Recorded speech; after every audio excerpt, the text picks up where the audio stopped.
In my conversation with leaders, a lot of times I see leaders being very overwhelmed or in a sense of fear or doubt or apprehension towards certain big words that get used in the domain or zone of leadership, right? Words like, say, strategic thinking or strategic planning. And when these are used, a lot of leaders, especially in the initial first level leadership or middle leadership levels, feel like, oh my God, it's like a huge jump in our competence and way of thinking and functioning and being.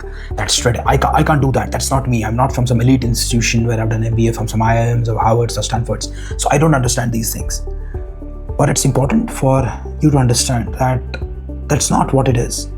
A lot of times we get overwhelmed with things from how they sound or how they are marketed and pitched out there.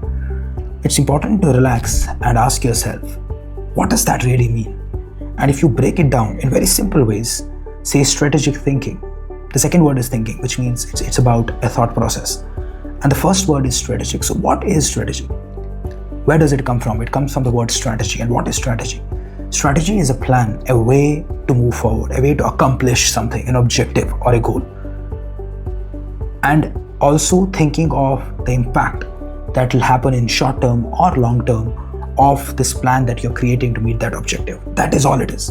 छोटी से छोटी चीज़ है ना. सुबह जैसे आप decide करते हैं कि आप आज क्या खाएंगे, आप आज क्या पहनेंगे, how will you commute to office today, whether you will go or you will take leave, when will you go for a vacation, when will you plan a certain project, when will you have your team meeting, when will you have your one-to-ones.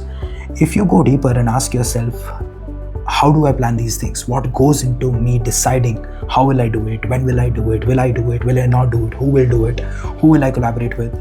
All this requires strategic thinking because you're trying to meet an objective and then you are planning in how that objective can be met. What resources would you need? What support system would you need to do that? What will be the effort that will go into it? What is the return that you will get from it? So all this is strategic thinking. So you're already doing it on everyday basis. So it's important for you to understand that first, right? So there are a few things that you need to be clear on when it comes to strategic thinking. Number one, you need to have an objective. कि मैं क्या achieve करने की कोशिश कर रहा हूँ? End result क्या है? And second, it's important to understand what are the different possible ways to get there. Path number 1, 2, 3, 4, multiple paths, right? And then you create an effort return matrix. Ask yourself, what will be the effort that will go into taking path 1 and what would be the return expected, most probable from taking path 1, and do the same for multiple paths. अब आपके पास objective clear है, multiple paths clear है, effort return हर एक path का clear. और ये जब आप पेपर पे डाल लेते हैं ना, it becomes very easy for you to decide कि अच्छा, I think I need to go with path 3, I need to go with path 1. Decision making process बहुत ही easy हो जाता है. और ये चीज़ ध्यान रखने की ज़रूरत है that you need to look at everything from a short term perspective to a long term perspective.